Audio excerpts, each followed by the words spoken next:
Welcome back, everyone, and thank you for joining. Microsoft is getting crushed. The stock is down 12%.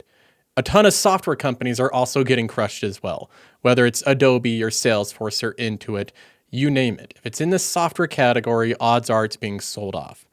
We have a lot to go over to explain what's going on with software companies, and in particular, Microsoft.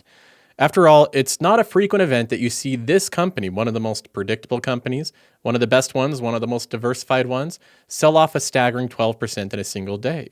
It's dragging down the entire market sentiment. It's making investors feel incredibly bearish. In the meantime, we also have different stories going on right now, like Meta having a nice price surge and posting pretty neat earnings. We'll be looking at what's going on with Meta. We also have ASML that just posted earlier this week, one of my big holdings. We'll be going over that as well. We have Mastercard, one of the most significant buys that I've made, also posted earnings this morning. And I want to highlight what I think is the most important takeaway from Mastercard's earnings. Then, of course, we also have Tesla, everyone's favorite Tesla that reported their earnings. The numbers were terrible, and it looks like a dying company. Yet the stock is only down 2%, and it's one of the most richly valued companies in the market. So what is going on with Tesla? We're going to break that down as well and see the new direction and the new light that Elon Musk is giving.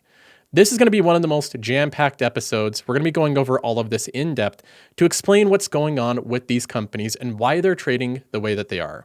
So let's go ahead and jump in. Now, we start things off by looking at what I believe is the most important news of the day, which is Microsoft. It's not every day that you see Microsoft, this company, fall 12 to 13% after earnings. In fact, that's virtually unheard of. That rarely happens with a company this diversified and stable and predictable. And when we look at Microsoft, it is dragging down the rest of the indices. It's also dragging down my portfolio. My portfolio is down about 1 to 2% on the day, somewhat in line, maybe a little bit less than the market, but it is a hit after all because I do own some Microsoft. I own the stock in the passive income portfolio, $70,000 of it. It's still, even after this trade down, $27,000 in the green. So it's still well within the green. When I was buying Microsoft, I was paying around $220 for it. I also own a little bit of this stock in the Story Fund. This one is $8,800 in the green after the trade down today. So what happened to cause this trade down? Well, at first glance, Microsoft's numbers look really good. For example, if we just jump into Qualtrim here and we pull up any of the numbers, revenue grew 17%. That looks great. We have that number called the remaining performance obligations. You're probably hearing about a lot. The RPO, I call it the cloud backlog because that's essentially what it is. And that's up a lot. That's up 110%. That does raise some eyebrows. We'll go into that a little bit later. We also have the EBITDA climbing dramatically. In fact, that's a big spike. Look at the EBITDA climb just this last quarter. We have net income looking like it's having a strong climb this quarter. These numbers actually look incorrect. They're not incorrect. These are the real numbers. This is the real data. We have the net income growing. We have the free cash flow that's also up dramatically. Look at it this quarter, this massive jump up from the previous quarter to this one. Why did earnings per share jump from $3.72 to $5.16? So all these numbers look great. In fact, some of them look a little too good to be true. Some of them look like they're growing too fast. But even so, Microsoft's overall business looks very strong. Every number is going up and to the right. So what gives? Why is the stock down? Well, as you may have guessed, as you may be suspecting, there's some things that are inorganic with these numbers. When they jump that big, Microsoft needs to give an explanation of what's going on. And the explanation they gave showed something different about Microsoft, something that investors didn't really expect. And it came down to the earnings call. When we look at the earnings call, we have a summary of it here in Qualtrim. This is a summarized look at what they highlighted. And under the category OpenAI relationship and RPO concentration, remember the RPO is the cloud backlog. And concentration's never a good thing when it comes to your customers. And this is where we get to the most important line of the entire earnings report. Approximately 45% of commercial RPO is from OpenAI commitments. Almost half of Microsoft's cloud commitments comes from OpenAI alone. When we look at the chart here, again, we can go back to the RPOs. We have this nice chart. We see that it grew a lot, but then when you cross out 45%, it doesn't look like it's actually growing. When you strip out the OpenAI contribution to their RPO growth, it goes from right now the 110% to 28%. So it's still growing, but it's a far cry from 110%. So immediately, when you look at the numbers and you actually factor in what OpenAI is doing, They're making up for almost all the growth in their RPO. This entire number, the growth portion of it, comes almost entirely from OpenAI. Only 28% growth without OpenAI. Okay, but what about these other numbers? Because they look good as well. For example, we have the EBITDA climbing up dramatically in the last quarter. We have net income up big in the last quarter. We have the earnings per share, likewise up big in the last quarter, growing 60%. Well, there is an explanation for all these other numbers besides the RPO growth. But the explanation is, again, OpenAI. If we go back to the earnings call transcript and we look here, it says that the earnings per share were only $4.14, up 24%, excluding the accounting impact from OpenAI. So the diluted earnings per share number is actually misleading because OpenAI got a higher valuation. And part of that higher valuation led to about $7.1 billion in equity gains from Microsoft. Now, these are paper accounting gains. This isn't organic earnings per share growth by the company. When you erase those $7.1 billion, all of a sudden the numbers here look a little bit more in line. It'd be more like right there. So with OpenAI's impact, the growth of their earnings per share is about 60% that you see here. Without OpenAI's impact, their growth is 24%. Still good, but again, a far cry from the number being reported here. And this makes Microsoft and all the earnings per share numbers look optically cheaper than they actually are. So all these numbers are starting to make a little bit more sense now. We know that the rapid RPO growth or cloud backlog is a response of OpenAI. We know that the net income boost and the earnings per share and EBITDA are as a response of OpenAI. It seems like a lot of what Microsoft's doing is as a consequence of OpenAI. And that's where we get a structural change in how investors are viewing Microsoft. For a long time, in fact, up until today, investors viewed Microsoft as an incredibly diversified, predictable, in fact, inevitable company. It was a globally and geographically and customer-based diversified company. It had everybody using its products everywhere, distributed across all of planet Earth. And Microsoft, because of that global diversification in both geographies and customers across Fortune 500 companies, was always looked at as a steady, predictable company, one that was incredibly dependable. When I talked about Microsoft, I also looked at it that same way. I said that Microsoft, over and over again, was geographically and customer diversified, meaning that not one single entity could harm Microsoft to any significant degree. And because of that, Microsoft was treated like a treasury bond, like something that's so predictable, it's basically risk-free. It had a higher credit rating than the US government. Because of that, Microsoft commanded a premium multiple, one in the mid-30s. Now, what has changed is that investors are looking at this and their whole framing of the company, the entire structure of it, is being changed. Now Microsoft looks more like a levered bet on a single entity. That single entity that's making all their numbers go up and to the right at enormous pace is OpenAI. That single entity that's causing their net income to jump $7 billion and their earnings per share, the one that's affecting all their capital allocation, the one that's affecting their major cloud growth is OpenAI. Now Microsoft does not look like a company that is globally diversified in its customer base and there's no single entity that can dictate its outcome. Now it's looking like one that put a lot of chips on the table into OpenAI. Simply put, Microsoft has a lot riding on OpenAI, and that's making investors rethink how they view the company and its risk profile. So investors are not selling down the stock today simply because of valuation concerns or because Microsoft is actually doing poorly. They're selling the stock down today because of a structural reframing of the company, from a heavily diversified, inevitable company to one that now has a more singular risk factor, which is OpenAI. And you can see the re-rating happen live. That's where you get a 12% down day, a re-rating in a stock as big as Microsoft. These don't happen frequently because events like this and knowing that 45% of your cloud business is coming from one company, that doesn't happen frequently. Now, initially, when looking at these numbers and you look at the RPO going up, you're impressed. As a Microsoft investor, you're like everyone else, you look at it and you think this is a good thing. But then when you hear that 45% of it is due to OpenAI, that puts a little bit of a more sour note on it because you know that it's not entirely organic and it's heavily concentrated into one customer. That's never a good thing in and of itself. But then you also think, and this is what I thought about for a minute, where is OpenAI getting the money to commit this much to a cloud backlog to begin with? After all, OpenAI's commitments are in order of $350 billion. OpenAI does not make $350 billion in revenue. So where are they getting the money? Well, of course, this is a rhetorical question. The money is coming from none other than Microsoft. Microsoft is the lung of OpenAI. It's what makes them live. Without Microsoft, OpenAI would cease to do business.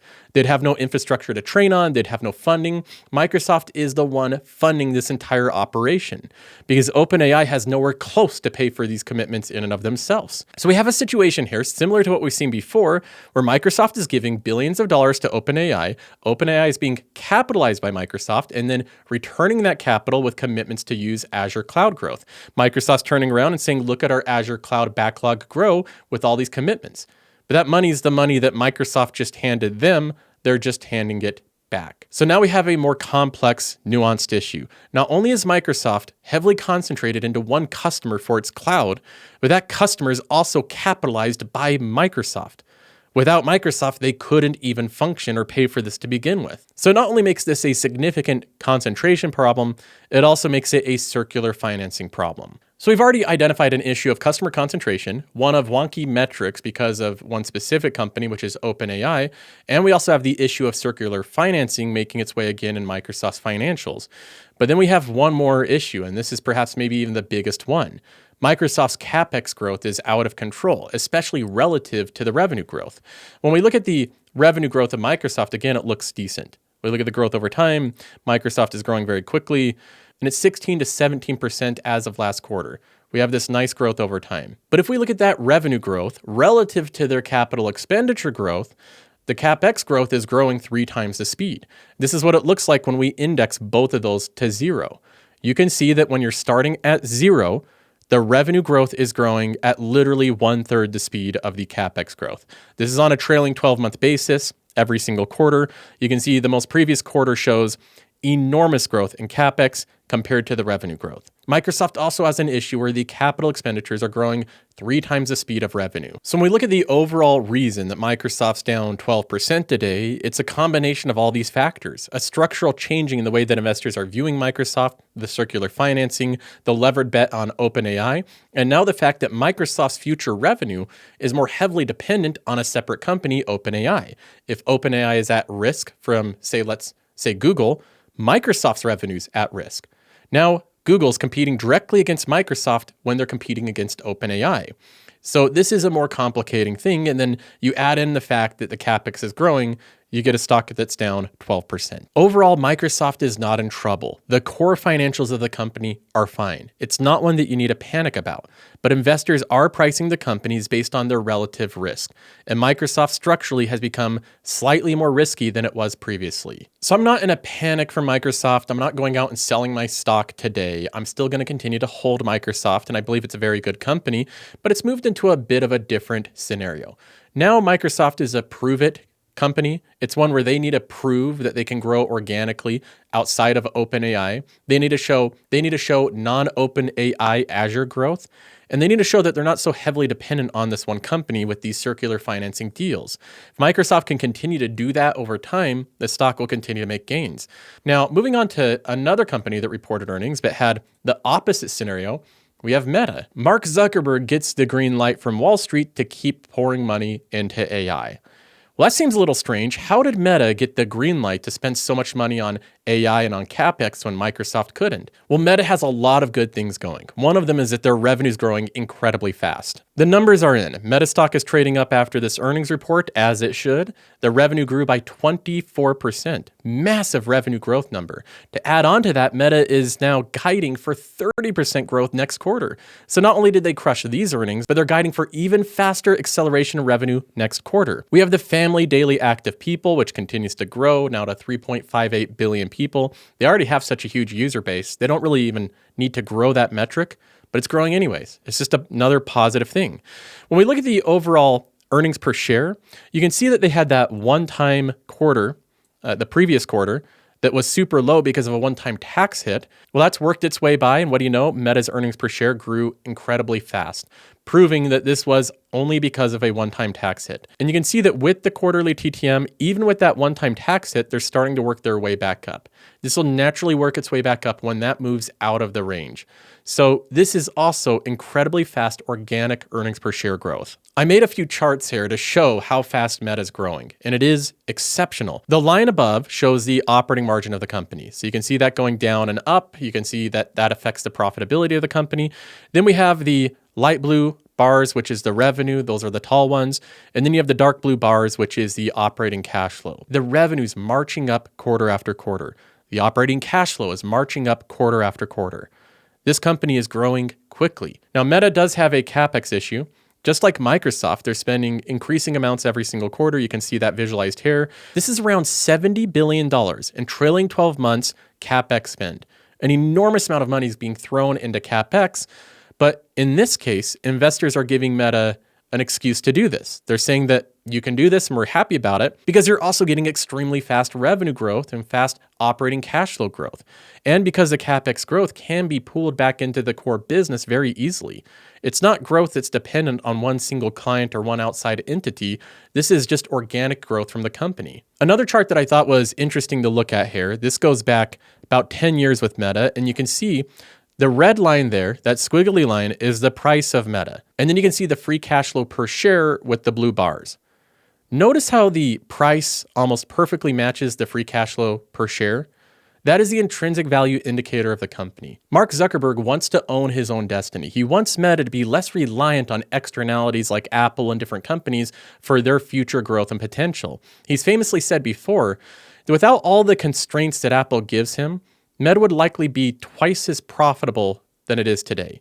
That's just the effects of Apple on the company. And you can see that they're investing fully in their own destiny. They want to own their own AI model. They want to have their own super intelligence. They want to have their whole ecosystem. They want to have their own hardware. Meta is going for the entire prize, a company that wants to have an entire ecosystem, the full value chain from beginning to end within its entire company. What I see from Mark Zuckerberg is pretty incredible, and I've been more and more impressed with Meta. I'm impressed with the fundamentals. The mistake that I've made with not owning Meta is simply trying to be a little too cute with this company, waiting for too big of dips, always wanting a bit better of a price. When I look at it now, even though Meta is up 10% on the day, it's a company that trades at a relatively cheap forward PE ratio, a decent healthy free cash flow yield. The trailing PE looks artificially high because of that tax hit to their previous quarter. And when we look at the growth of the company, it's expected to grow at 30% revenue growth next quarter, which is incredibly fast. When we look at the share price of Meta, it's true that it's up 10%, 11% on the day, but if we look at the past 1 year, Meta is only up 7%. This hasn't been some company like an ASML or a Google that's raced up double over the past 1 year. So Meta is a company that I still believe is a buy, and it's one that I am strongly considering buying. I believe that right now, this company is still priced undervalued, and I believe that it will continue to have forward momentum. The moat of it is significant. I can't think of anything that really will take this company and disrupt it. And the growth potential is massive considering their install base and their user base. So when I look at Meta, this is one that I'm heavily considering buying over the upcoming days. Now, next we get to a stock that's really done great, which is ASML. This one is up around 25% just year to date. We look over the past 6 months. It's up 100%. So everybody that's bought this stock is happy with it. It's been a great one, and the performance justifies it. Now, I assume that ASML would report great earnings, which they did. They beat on all the important aspects of it. And the stock still traded down 2 to 3%, as you'd expect with a company that ran up this much into earnings. But it's still holding its own. It's making it so that investors that really had all those great gains are keeping those gains. Even today, during a blood red day, ASML is in the green by 1.6%. When we look at what's going on with this company, the numbers look great. The revenue's growing 15 to 16% per quarter. The net income is climbing. The earnings per share is climbing. The company is on a roll. Not only that, but they're also buying back shares aggressively. They say they're going to be doing even more buybacks. Since ASML is a company that makes so much money, even above their employee costs, including any stock-based compensation, they are so incredibly profitable, they can pour a lot of that money directly back into buybacks. And so anytime the stock drops down, or even when it's just going along, they're always buying back shares, making it so their earnings per share and free cash flow per share grow faster. The stock initially popped 10% after earnings were reported, but management, like they are, is very conservative, and they gave caution, and they said that even though the AI demand's very strong, they always want to kind of dampen people's expectations. So the stock came down a little bit after the earnings call. But in any case, this company is doing incredibly well. It's already a big winner this year, and I still see it as a monopoly that has a lot of growth ahead of it. For me, this one still maintains a hold position. Now, another important company that reported earnings today, and one of my largest positions right underneath Google, is Mastercard. I've recently invested a lot of money into this company, and it's been wavering a little bit because of all the talk of capping interest rates. That's caused some investors to become a little bit soured, but Mastercard just reported their numbers, and this was a very high quality beat. Across the spectrum, this was an incredible beat. It's up 3.6% today after the report. And when we look at the numbers here, I just want to highlight a couple things.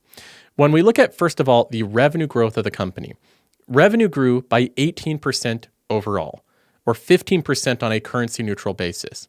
Now, this revenue growth is between two different parts of the company. It's between the value added services, which is like their non-network payment part of the company. That grew by 24%. Then you have the network part that grew by 12%.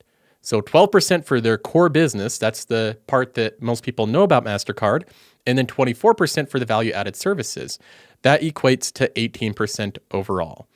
What this shows is that Mastercard is decoupling its business from just a payment network. Overall, this development for Mastercard continuing to grow their value-added services is exactly what this company needs to do. Another added benefit of Mastercard moving more towards services instead of just payment rails is that it further insulates them from government interference. The government can come in and make regulations about take rates and things with payments, but they can't really do the same thing for all the various services that Mastercard sells. So they know they're moving towards a more permissionless type of revenue, one where they can continue to grow and expand without as much government interference. And that old business, the one that's built on the rails, well, the government will meander in that, but they're already leaving that in the dust. When I look at Mastercard, I like the transition. I like the growth. I like the profitability. This is a company that is so wildly profitable. I like the report a lot, and I think that Mastercard and Visa are doing great. Now, finally, we get to everyone's favorite, which of course is Tesla. It's down 2.5% today. The stock price is $4.20. Now, when we look at Tesla, there's a lot going on with this company, and it's usually what you would expect. When we look at the raw numbers, they don't look great. Revenue is down year over year. The automotive section of Tesla is down 10%. The energy section is the bright spot, so Tesla's becoming more of an energy company, and the services are also growing. So basically, they're selling fewer cars, but they're also making more money on energy and services. When we look at the vehicles delivered, we can smooth this out over time. This gives a clearer picture. Tesla is delivering fewer and fewer vehicles. The free cash flow is down 30%. We have the earnings per share, which of course are down as well. These numbers, of course, look terrible across the board. They are disastrous numbers. And in fact, it shows that Tesla is no longer a car company because it's being trounced as a car company. Without the tax incentive, Tesla's making less money per vehicle sold. And so they're trying to sell even fewer vehicles because they're less profitable. They've also clearly hit the max sales delivery numbers that they possibly can because now they're dealing with intense competition with China. No longer is Tesla the one competing without any real competitors in the EV space. There's now very viable competition. So these numbers look terrible, and this business is dying. But that's not a problem to the Tesla investor because these numbers in this very business doesn't represent the future of Tesla. What we're looking at here is simply the past phase of Tesla. Step one, it was the launching pad for what's going to happen in the future. Elon Musk has made it very clear that right now is the definitive point of a transition. This is where we get into the future. Let's go ahead and just read about it from Elon Musk. Tesla's mission, first of all, was updated to amazing abundance, centered around AI and robotics, enabling the future of universal high income. So no longer are cars even part of the equation. It's AI and robotics. Management has framed the company as building the infrastructure for an era where autonomy, energy, and robotics dramatically increase productivity while preserving the environment. In 2026, it's described as the start of a new book. Ignore all these numbers. That's the old stuff.